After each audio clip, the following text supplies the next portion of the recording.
Y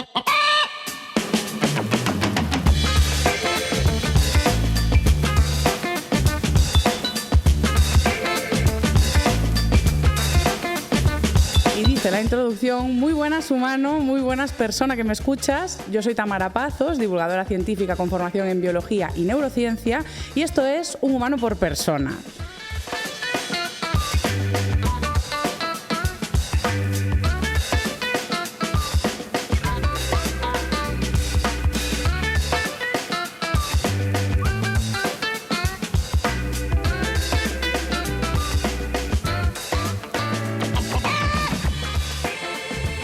Hoy os quiero dar la bienvenida a un show en el que todas somos buenas personas. O sea, hoy va a ser una maravilla porque todos somos buenísimos y buenísimas.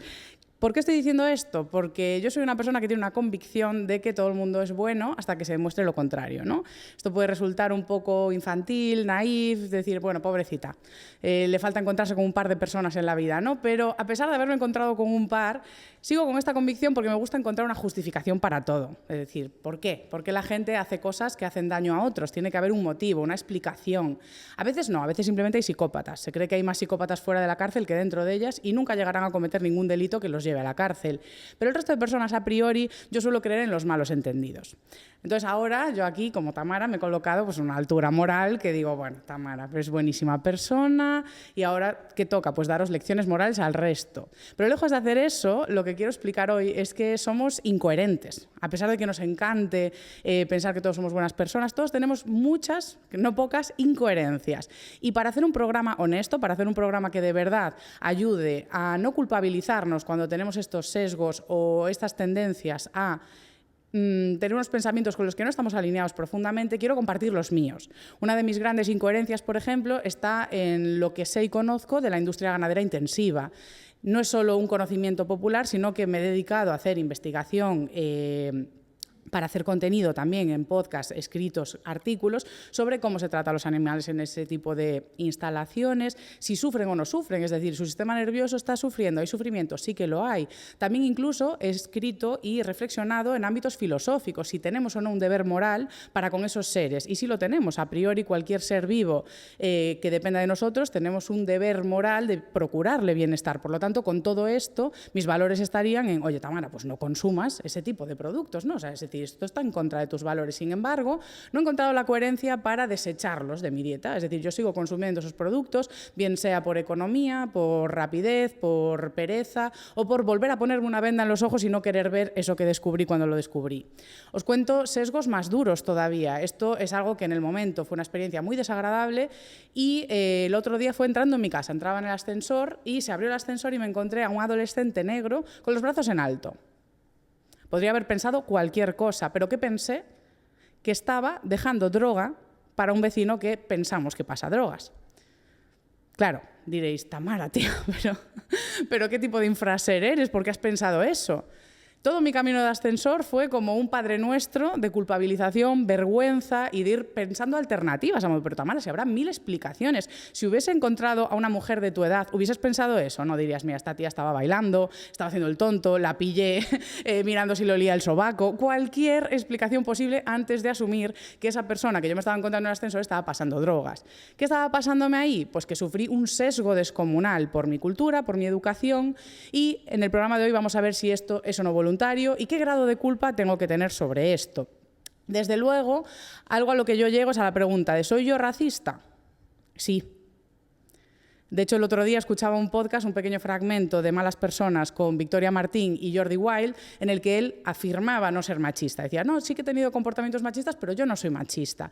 A mí estos comentarios me llaman la atención porque digo, jova, yo sí que veo que una mayoría social tenemos estos sesgos homófobos, gordófobos, clasistas, transfobos, machistas. Entonces, creo que el ejercicio de hoy de este programa va a ser analizar en profundidad por qué aparecen estos sesgos en las tres clásicas secciones de Humano por Persona. Vamos a hacer una sección de evolución en la que vamos a explicar por qué se constituyen estos sesgos en nuestras cabezas a lo largo de la evolución. Vamos a ver en la sección de neurociencia qué pasa en un cerebro que tiene sesgos y vamos a acabar con una sección final que es una pequeña reflexión ética para ver qué avance puede tener todo esto de los sesgos en cuanto a constituir un mundo con inteligencia artificial que puede heredar esos sesgos que nosotros tenemos.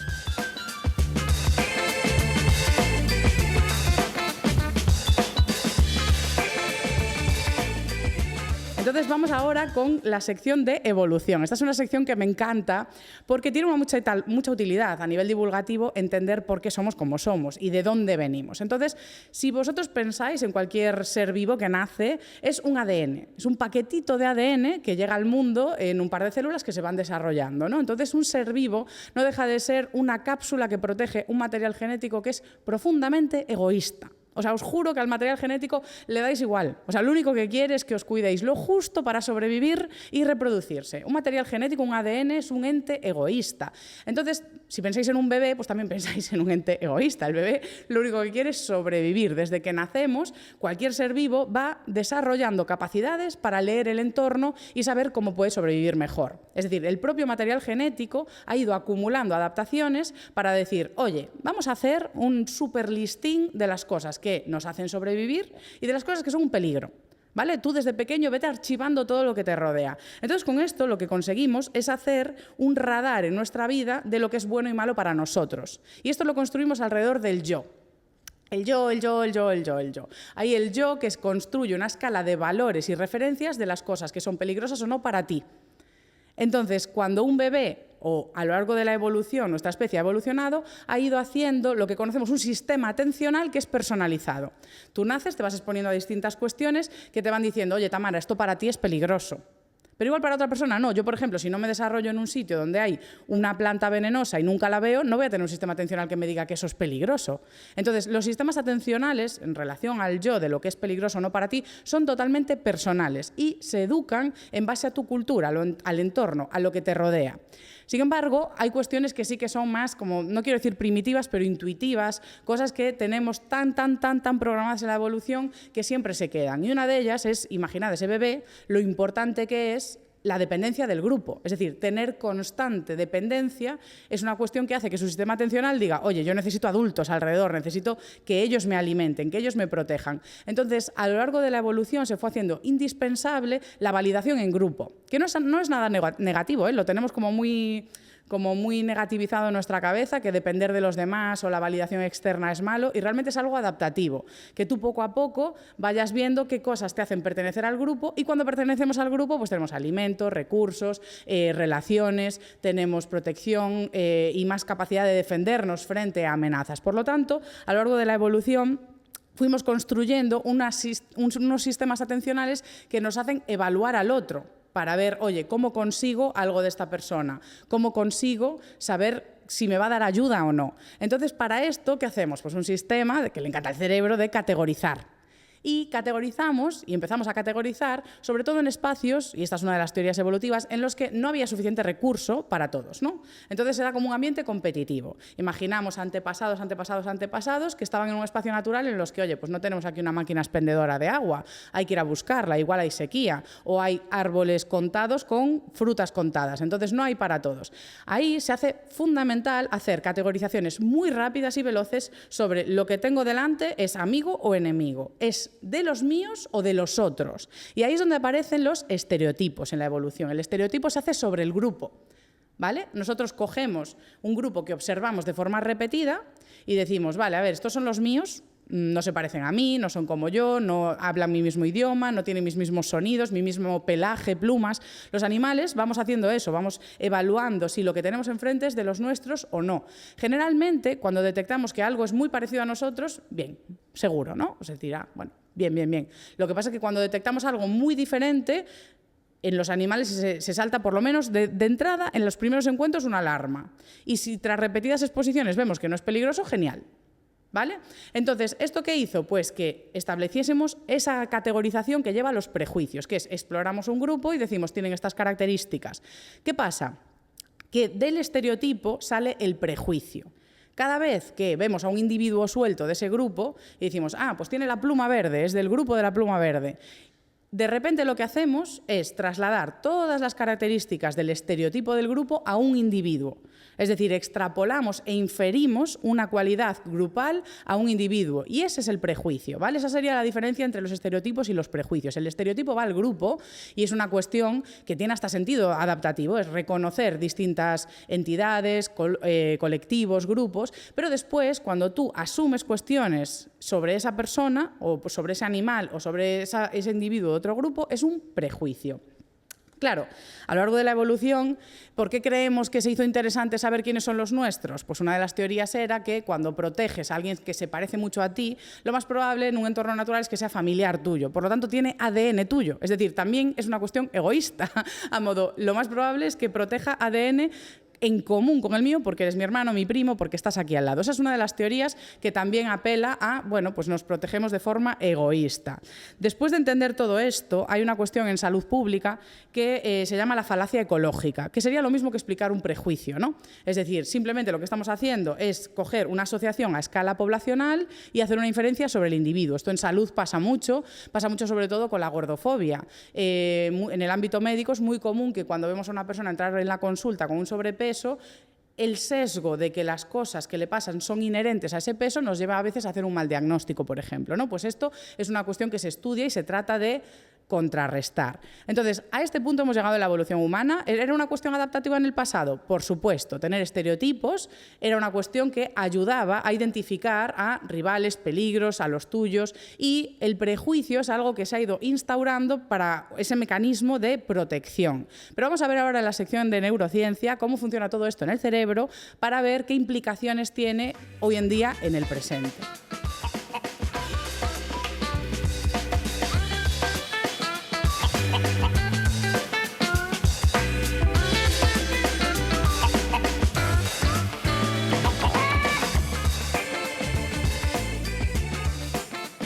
Entonces, en la sección de neurociencia lo que os quiero explicar es que los prejuicios son hábitos. Es decir, es como que no tenemos mucha elección de tenerlos. Ocurren sin consentimiento. El prejuicio se establece sobre redes neuronales de asociación, como casi todo lo que aprendemos. O sea, tú estás despierto y estás todo el día aprendiendo, haciendo que una neurona contacte con otra. Y cuanto más expones tu cerebro a una misma información, es como que se refuerza esa conexión, ¿no? Oye, venga, nosotras estamos hermanadas de por vida. Entonces se forman en el cerebro esas redes de asociación que son muy útiles. Por ejemplo, si estás en un concurso de la tele y te digo, oye, dame 20 palabras que tengan que ver con el dormitorio. Tú cuando activas el campo semántico dormitorio, es muy fácil que te vengan las palabras que están asociadas, porque es como que están en neuronas vecinas que sí que están interconectadas, entonces ese vocabulario va a venir muy fácil, porque está muy interrelacionado. Sin embargo, si yo te pido que me des una lista de 20 palabras de cosas que no tengan nada que ver en común, es que te va a costar pensar en plan, vale, silla, pues algo que no tenga nada que ver con silla, pájaro, ¿sabes? Es como que te vas a ir a un mundo en el que te va a costar mucho más darme esa lista de palabras. ¿Por qué? Porque no lo tienes tan asociado, no está esa red neuronal tan fortalecida. Entonces, con todo esto, ¿qué está haciendo el cerebro? Categorías, amigo, cómo le gustan al cerebro las categorías, le encanta tener todo como un archivador donde tiene cada cosita y cada tipo de información que recibe va a hacer una categoría de ella para ver dónde la archiva. ¿Por qué? También son sistemas de protección, es decir, si yo puedo saber qué es lo que me rodea y predecir la información del entorno, puedo protegerme. Es decir, son sistemas que funcionan muy rápido y con redes de asociación muy estrechas, porque si yo puedo predecir, oye, pues eso quema, oye, esto me corta, esto me muerde, si hago esa predicción y esa categoría y acierto, sobrevivo. Por lo tanto, toda esta categorización está como muy recompensada en el cerebro, porque si algo le gusta al cerebro es acertar. O sea, una vez que hace las categorías, si acierta, ay, amigo, cómo le gusta, qué gustirrinín le da. Es como ese amigo cuñado que viene y dice, te lo dije, te lo dije, te lo dije. Al cerebro le gusta tener razón. Por lo tanto, esto activa una cuestión que sí que ya conocemos mucho, que es el sesgo de confirmación. Si al cerebro le gusta tener razón, cuando recibimos una información que coincide con la que ya tenemos, el cerebro se frota las manos y dice, ay, qué bien, me estás reforzando esa conexión y esa red de asociaciones, estás confirmando lo que ya sé. Porque cada vez que recibimos una información contradictoria, no es solo ya que tengamos un pequeño castigo, a modo, oye, cerebro, es que has hecho mal la previsión. Has asumido este estereotipo, has hecho este prejuicio y has fallado. Castigo. Hay un poquito de castigo, pero es que además es un esfuerzo brutal. Es decir, tengo toda esa red de asociaciones hecha, tengo toda esa red construida y ahora me estás diciendo que la información es errónea, que lo tengo que deshacer, que eso es complicadísimo porque eso ya está ahí atado y hermanado, y aún encima tengo que construir información nueva. Es decir, la información contradictoria para lo que conocemos es bastante estresante para el cerebro. Por lo tanto, de esto se alimenta, pues es la gasolina de las redes sociales, es un algoritmo algoritmo que, lejos de estar pensado para generar una polarización social, es decir, no hay esa maldad dentro del diseño del algoritmo, lo que tiene es un fin comercial, es decir, simplemente quiere que estemos más tiempo en la plataforma. No es que le interese que cada vez polaricemos más a la sociedad, pero si diseñamos un algoritmo para pasar más tiempo en la plataforma, ¿cómo lo hacemos? Pues haciendo que estemos todos a gustísimo. Yo no puedo meterte en una plataforma y cada día mostrarte contenido controvertido que enfrenta lo que conoces, porque entonces vas a dejar la aplicación. Sin embargo, si entras y, mira, confirma lo que ya sé, confirma lo que ya sé, confirma lo que ya sé. Y a veces hay ese efecto tragaperras de, bueno, esto me ha dado un poquitito de castigo, pero sé que si sigo pasando, si sigo haciendo scroll, va a venir algo que sí que me vuelve a devolver ese confort. Por eso esas redes son tan adictivas y hacen que nos quedemos tanto tiempo, porque simplemente te están diciendo, oye, tío, tienes razón, como ese amigo con cero sentido crítico, que hagas lo que hagas, bueno, no te rayes, todo está bien, ¿no? Ese es el contexto. El problema de los sesgos es que aún encima, como son una máquina de retroalimentación, tiene un efecto multiplicador, que esto es muy peligroso. ¿Por qué? Porque si cada vez que me enfrento a la misma información me la refuerzas, pues cada vez se multiplica su efecto en mí, cada vez está más consolidado. Y el tema es que nosotros somos seres que interactuamos con otros seres. Por ejemplo, antes os ponía el efecto de que puede haber el pesocentrismo o centrar los criterios médicos muchas veces en el peso, que no nos dejan ver otras cosas. Claro, tú como médico puedes tener un sesgo un día con un paciente, pero ese paciente va a tener una vida en la que se va a enfrentar constantemente a personas. Entonces, eso va a tener un efecto acumulativo sobre una posible discriminación que va sumando el pequeño sesgo de una persona, el pequeño sesgo de la siguiente. De hecho, para comprobar esto se hizo un experimento en el que se diseñó pues, como un espacio virtual que eran unas oficinas. Introdujeron un pequeño sesgo sexista a la hora de ascender o promocionar a mujeres. Era un sesgo muy inferior a los que se han detectado en el ámbito laboral. Era tan solo un 0,3%. Es decir, en cada interacción solo había un 0,3% de sesgo y en algunas ninguna. Pues en simplemente un par de ciclos lo que se había conseguido es que el 87% de las personas en altos más cargos eran hombres. Es decir, introduciendo un sesgo muy pequeño, viendo ese efecto acumulativo, ya se veía cómo funcionan al final muchas cuestiones en sociedad que muchas veces parece que es difícil explicar, porque es como, el sesgo, y dices tú, no, pero la ley está que no, eso no se puede hacer. Y es como, vale, pero si vamos sumando, eso es el pequeño efecto del sesgo en el día a día tiene un efecto acumulativo muy, muy alto, porque se multiplica. Os pongo ejemplos en relación a la experiencia que he compartido de ese sesgo racista que yo tuve. Por ejemplo, un testimonio de una profesora de Estados Unidos decía que ella, a raíz de sesiones en las que aprendían a detectar los sesgos, se daba cuenta de que cuando tenía alumnos blancos que no le entregaban los deberes, les preguntaba, ¿qué pasa hoy eso? Tal. Cuando no entregaban los alumnos negros, no preguntaba nada. Vale, bueno, pues un negativo, ya está. Esto es la experiencia de una mujer suelta. Pero hay estudios que, de hecho, en Estados Unidos, como tienen más sectores interraciales, hacen más investigaciones sobre esto. Cogieron un montón de colegios y lo que hicieron fue estudiar los informes de castigos, de, pues oye, ¿qué hicieron los chavales para determinados castigos? Lo que se veía es que incluso que esto es duro, pero es así, incluso en infantil, preescolar, en cursos muy, muy, muy pequeños, las personas negras, los niños negros, solo tenían la oportunidad de portarse bien. Porque el sesgo que hacía pensar que tienden a portarse mal, a la criminalidad, a ser más violentos, agresivos, etcétera, hacía que a la primera ofensa, a la primera vez que se portaban un poco mal, tuviesen castigos más severos o incluso expulsiones en comparación a los alumnos blancos. Esto puede ser, como digo, un efecto suelto, pero esto tiene un efecto acumulativo. No es un día solo el que te expulsan, ya queda como, es que ya te expulsé, ya te portas mal. Aún encima hay otras investigaciones que ven cómo cuando los alumnos son expulsados, sobre todo los alumnos racializados, los alumnos negros, fuera del ámbito escolar, tienen el doble de posibilidades de ser arrestados que un alumno blanco. También por el sesgo que puede tener la policía frente a ellos. Es decir, están fuera de un espacio escolar, que es donde deberían de estar, obviamente, y están en espacios en los que pueden delinquir o no y ser arrestados, pero también tienen más probabilidades de delinquir según los ambientes que si están en el colegio, que es donde deberían de estar. Entonces aquí estamos viendo pues, ese efecto de sesgo acumulativo, un efecto indeseado. Y por supuesto tenemos pues, las noticias que llegan de forma continua de casos tan extremos como el de George Floyd, en el que la violencia policial pues, estuvo totalmente sesgada por su raza, por su color de piel. Entonces todo esto no es que las personas sean malas, o sea, no es que ni siquiera esos policías, o muchos, tengan un alma inherentemente mala. Si es que hay algo en el cerebro que necesita esencializarlo todo. Nosotros no queremos ser injustos. El ser humano no quiere ser injusto con otras personas. Necesitamos pensar que las características que llevan a un colectivo a estar donde está son inherentes y biológicas a él. Es decir, necesitamos pensar que los hombres lideran mejor, porque eso justifica que estén en esas posiciones. Necesitamos pensar que los negros son más criminales y delincuentes, porque eso justifica eso. Necesitamos pensar que los drogadictos, o las personas que tienen dependencias, que es un término más adecuado, lo tienen porque quieren. Porque si asumimos que es algo injusto, nos sentimos mal por los prejuicios que tenemos. Entonces, las personas no somos malas, no queremos injusticia. En los valores más profundos suele estar la justicia, la búsqueda de libertad y de proteger los derechos civiles. Por lo tanto, en general, no somos malos, como digo. Simplemente caemos en esa esencialización que es muy peligrosa.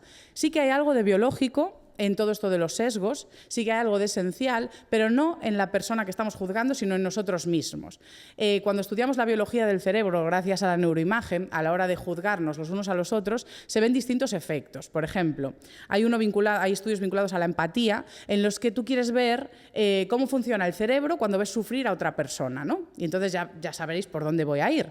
Hay un estudio que es muy llamativo, que cogieron pues, a hinchas de equipo de fútbol, ¿no? Como los más fieles y muchas veces son los que llegan incluso a pegarse con otras aficiones, es decir, son como aficiones muy fervientes, un fanatismo muy extremo. Pues cuando cogen a ese tipo de individuos y ponen a uno de los investigadores con una camiseta de los suyos, ¿no?, de su equipo, cuando hacen sufrir al investigador y la persona lo está viendo, se activan áreas de sufrimiento en el cerebro. Es decir, es un movimiento empático del cerebro, a modo, estás viendo sufrir a una persona y, oye, se está activando en mí áreas de sufrimiento porque estoy empatizando con eso. Sin embargo, cuando ponían a un mismo investigador, o sea, sin ser nadie de los equipos, le ponían una camiseta del equipo rival, no solo no se activaban las áreas de empatía, sino que se activaban áreas de placer. Es decir, ver sufrir a lo que habíamos categorizado tan instintivamente como rival y simplemente era una camiseta. Esto también nos pasa con las razas. Para volver con el ejemplo que he puesto al principio, esta investigación también se ha hecho con razas. No solo somos los blancos sobre los negros, sino también, es decir, tendemos a tener más empatía con los que consideramos nuestros iguales, con los que percibimos iguales. Es decir, entre blancos se activa más la empatía que entre negros. En este caso no se ha visto activación de placer al ver sufrir al otro. Eso ha sido en los equipos de fútbol, donde, ya digo, se lleva al extremo de la polarización y la rivalidad. Entonces, con todo esto, es muy interesante reflexionar, ahora que hemos indagado en las profundidades y miserias de nuestro cerebro, sobre cómo funcionan este tipo de sesgos. Estos sesgos, en general, la mayoría de ellos, funcionan de entrada de forma involuntaria. De hecho, tengo aquí a Brainson, que es mi cerebrito que me acompaña por el país, y podemos ver distintas estructuras del cerebro, ¿no? Entonces, tenemos esta parte más exterior, que es el córtex prefrontal, y esta sería una parte en la que el cerebro como que pide permiso para pensar, ¿no? Es un pensamiento más lento, tiene que necesitar nuestra confirmación de, oye, mira, vamos a pensar sobre esto, vamos a analizar esta materia, vamos a valorar los riesgos y beneficios. Sin embargo, los pensamientos, el sesgo ese tan inmediato que viene, o sea, ese momento en el que se abrió la puerta del ascensor y yo pensé, ¿qué está haciendo? ¿Está pasando droga? Eso, que fue sin permiso, sin consentimiento, viene de áreas como los ganglios de la base, que son áreas vinculadas al sistema límbico, a las emociones, a esa carpeta de lo que es peligroso o no, y del cerebelo, que también está muy vinculado a los automatismos, a los hábitos. Por eso os digo que el sesgo es un hábito, es algo que pasa de forma involuntaria. Desde pequeños estamos sometidos a una cultura que nos repite muchas veces información, sobre todo desde el cine, que es un gran reforzador de estereotipos, muchas veces injustificados, que nos da la misma información una y otra vez. Entonces, cuando vemos a esas personas, las áreas ópticas activan directamente esos sistemas de alerta, modo, hey, evaluamos esto, ¿qué categoría es? ¿Es peligroso o no es peligroso? ¿Está haciendo algo bueno, algo malo? ¿Qué pensamos de este ser? Eso es involuntario. Entonces, por eso podemos distinguir entre lo que son sesgos involuntarios y voluntarios. El sesgo involuntario es la base de todos. Todos. Pasa a ser voluntario cuando lo contrastamos con nuestro sistema de valores y decimos, adelante. ¿Vale? Os pongo un ejemplo de sesgo voluntario. Si yo voy caminando a las 3 de la mañana volviendo de fiesta y me para una furgoneta con 2 caballeros dentro que me dice que me llevan a casa, yo, amiga, no me voy a subir. O sea, lo primero que pienso es furgoneta, de noche, 2 hombres. Entonces, mi primera asociación que viene es violación, raptarme, robarme, cualquier cuestión peligrosa para mí. ¿Es un sesgo justo? Probablemente no. ¿Es un sesgo que está incluso justificado con los datos de secuestros, raptos y violaciones de mi área en comparación a otros países? En absoluto. Sin embargo, yo tengo ese sesgo y voluntariamente lo mantengo. Es decir, pues no, lo siento, caballeros, no hace falta que me lleven, ya me cojo un taxi o voy a ir yo. ¿Por qué? Porque tengo ese miedo. Por eso muchas veces este miedo es muy fácil de empatizar con él. Hay otros miedos que nos resulta muy difícil empatizar con ellos en otras personas y hay sesgos mucho más difíciles de entender o justificar que igual no tenemos ni por qué justificar, pero sí que tenemos que trabajar desde la comprensión de cómo ocurren. Entonces, algo que ocurre es que os decía que nosotros nos desarrollamos en relación al yo y el yo se relaciona con respecto al resto. Y sobre ese yo vamos construyendo capas y hay 3 capas. Bueno, hay muchas más, pero la más interior, la capa que es más difícil cambiar, es la capa de los valores, de lo que creemos que es justo. En esa capa, ya digo, en general la gente quiere justicia, esto es muy importante, solemos querer justicia. Después la siguiente capa sería lo que son creencias y conocimiento, es decir, pues lo que creemos que sabemos del mundo. Y luego está la capa exterior, es en la que están esos estereotipos, está un poco más alejado de los valores, los construimos de forma más superficial y por eso es más fácil cambiarlos. ¿Vale? Los estereotipos son más fáciles de cambiar, los sesgos son más fáciles de cambiar con información. Porque además, algo que os quiero decir es que ni siquiera construimos bien los estereotipos. Que eso es algo muy importante, no construimos bien los estereotipos. El cerebro lo que hace es, por ejemplo, tú te vas de vacaciones a otro país y ves que hay muchas personas que llevan un gorro pues, de plumas verdes enormes, ¿no? Como 20 personas en una misma plaza. Pues tú probablemente vuelvas asumiendo que la característica más diferencial es la generalizada. Es decir, no hacemos estereotipos en base a lo más frecuente. Tengo aquí una visitante mosca. No hacemos estereotipos en base a lo que más abunda en una población. Igual lo que más abundaba es que llevaban chanclas. Y tú te has fijado en los 16 o 20 gorros de plumas. Entonces, los estereotipos en general, aún encima, están mal hechos, ¿vale? Entonces, ni siquiera juzgamos bien. Algo que se hace muy interesante para aprender a deconstruir estos sesgos, si queremos deconstruirlos, como digo, es intentar darnos cuenta de si están o no alineados con los valores. Entonces, lo que hacemos aquí es fomentar, aunque parezca contraintuitivo, fomentar la detección de diferencias. Esto es algo que muchas veces no se hace. Es decir, muchas veces se dice, no, ya hay igualdad, no, yo no soy racista, no, yo no soy machista. Tenemos que fijarnos en las diferencias, porque en los estudios se ha demostrado que cuando una persona activamente quiere detectar sus sesgos, es la manera más fácil de comprobar si está alineado con sus valores y cambiarlos. ¿Por qué? Porque como es un hábito, lo sustituimos por otra cosa. Es decir, muchas veces los hábitos se dice que se sustituyen, a modo, pues estabas fumando, pues empieza a ir a pasear más, ¿vale? Eso es muy fácil, sustituir una cosa por otra. Es más fácil que simplemente añadir algo que no existía.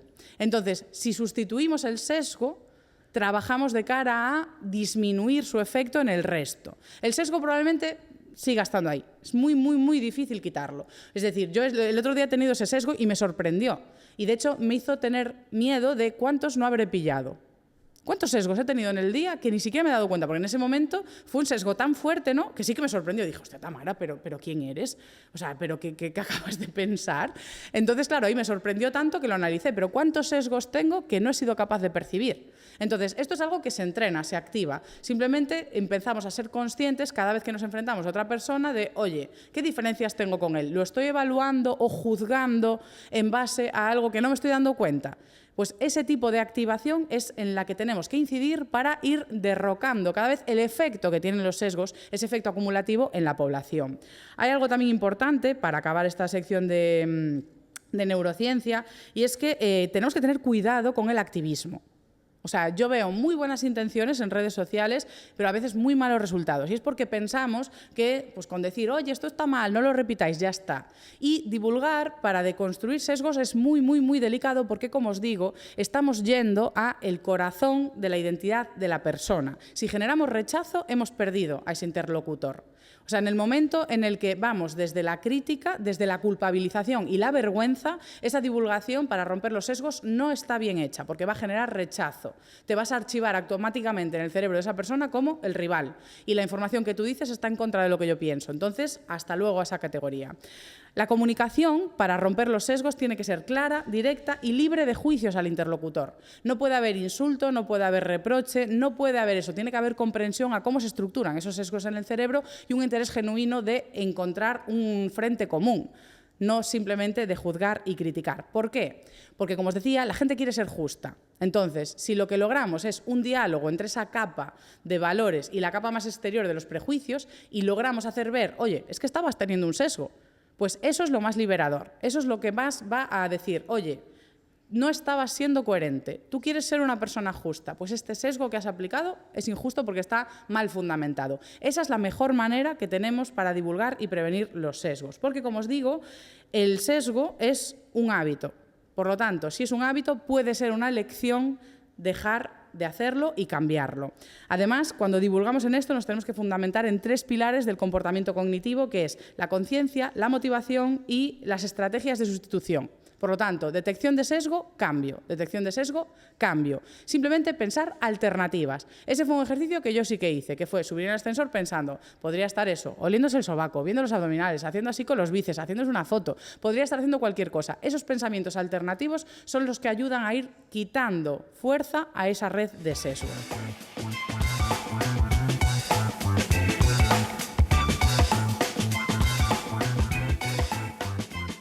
Y ahora, para acabar el episodio, vamos a ir a esa reflexión final ética, donde vamos a introducir aquí lo de la inteligencia artificial. Porque, madre mía, cómo estamos con todo el tema de ChatGPT, mucho miedo a la inteligencia artificial, y no es para menos. De hecho, en 2016 se hacía uno de estos primeros experimentos que se hacían públicos sobre un diseño de inteligencia artificial, que es este clásico de Twitter, ¿no? Que dijeron, oye, mira, vamos a hacer una inteligencia artificial que escriba tweets, ¿no? Entonces, te voy a poner a aprender. Porque esto es un concepto clave para el desarrollo de la inteligencia artificial, y es que tenemos que entender que si pensamos en la inteligencia artificial como un organismo vivo, y es hora de empezar a pensar en ello así, entenderemos que son bebés.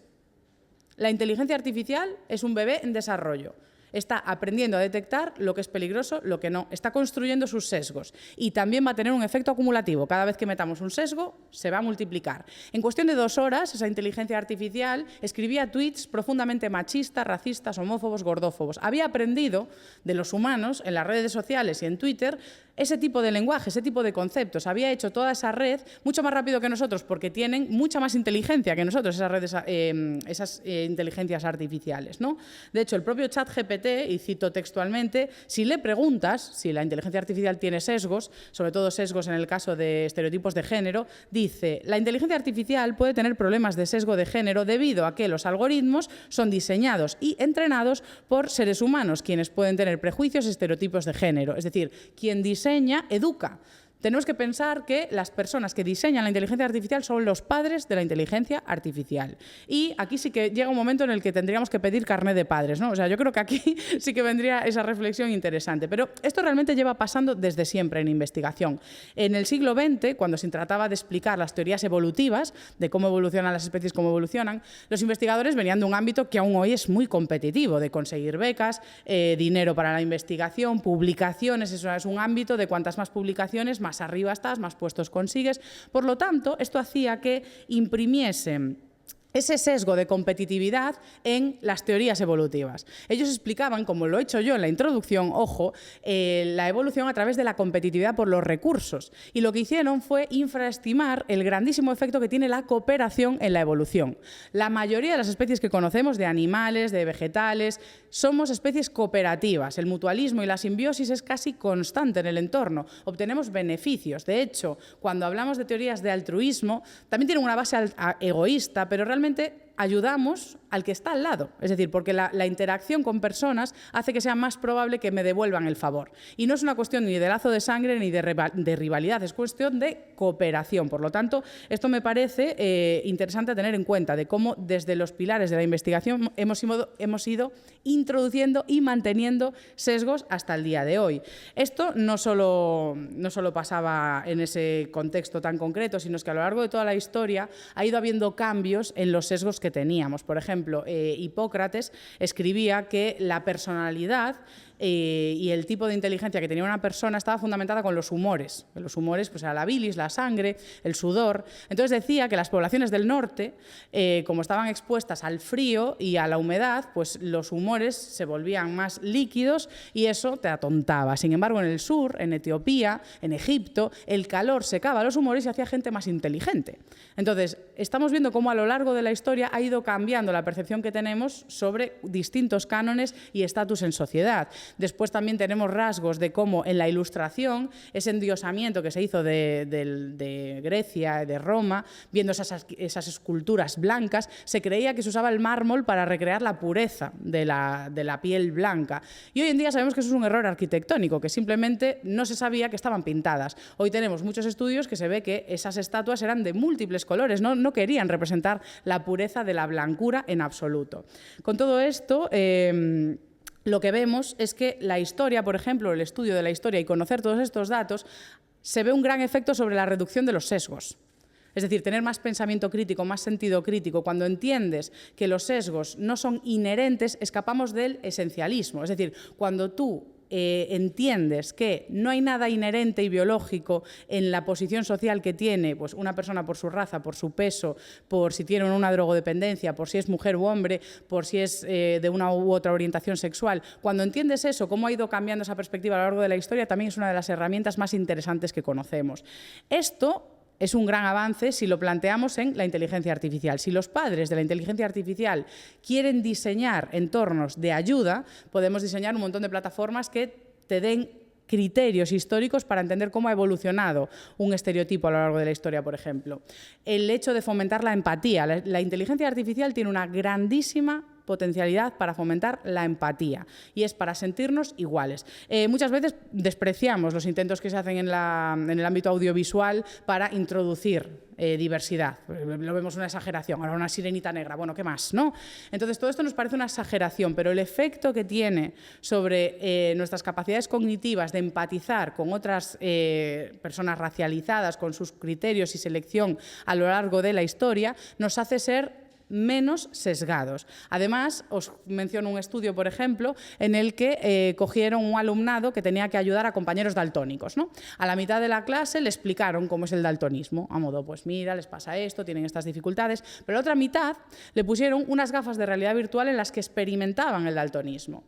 Después lo que comprobaron es que los que habían experimentado esas gafas de realidad virtual ayudaban el doble de tiempo, el doble, o sea, no es algo estadísticamente despreciable, el doble de tiempo a esos compañeros. Es decir, invertían mucho más tiempo en ayudar. ¿Por qué? Porque habían experimentado eso. Imaginad qué campos abre la inteligencia artificial para todo esto. Es decir, para diseñar algoritmos que estén pensados no para fomentar los sesgos, sino para detectarlos y reducirlos. Esto es un campo pues, mucho más esperanzador, por supuesto. Y una nota final a esta sección ética es que por mucho que queramos confiar en la humanidad y en que podemos voluntariamente ir trabajando en nuestros sesgos, esto no es suficiente. Es incluso cruel. No podemos dejar desamparadas a personas para que ellas sean un comité ético. Es decir, un chaval de 15 años puede hacer código en su casa ahora mismo, puede hacer una inteligencia artificial. Tiene que ser un chaval adolescente, un comité ético que decide si la inteligencia que está desarrollando va a ser positiva o no para la humanidad. Por supuesto que no. Es decir, estamos dejando desamparadas a personas que igual en su etapa adulta más adelante se pueden arrepentir de lo que hicieron y del efecto que ha tenido, porque no tenían esa capacidad de análisis. Es por esto que sabemos que los sesgos no se van a controlar solos. Necesitamos el apoyo y modificación de leyes, de políticas y de algoritmos, haciendo un trabajo exhaustivo no solo para no fomentarlos, sino para detenerlos. Y con todo esto, ya digo, yo confío en los humanos y las personas, pero confío más cuando nos colectivizamos para pensar, oye, ¿qué estructura social tenemos? ¿Cómo vamos a avanzar en el mundo de la inteligencia artificial? Y vamos a diseñar cuáles son las normas del juego para que estén acotadas y que sean un beneficio, porque como os he explicado, puede haber muchos beneficios de la inteligencia artificial, no solo para no potenciar los sesgos, sino para reducirlos. Así que con todo esto, quiero dar muchísimas gracias a este espacio Data Forum Justicia 2023, que han invitado aquí un humano por persona a compartir toda esta información sobre los sesgos, y está organizado por el Ministerio de Justicia, que quiere hacer precisamente esta estas aproximaciones de información a la juventud y a la sociedad sobre todo este tema de inteligencia artificial y muchos otros que estarán por venir. Así que muchísimas gracias a la organización y a las personas que habéis venido a disfrutar hoy aquí de este podcast en directo. Así que nada.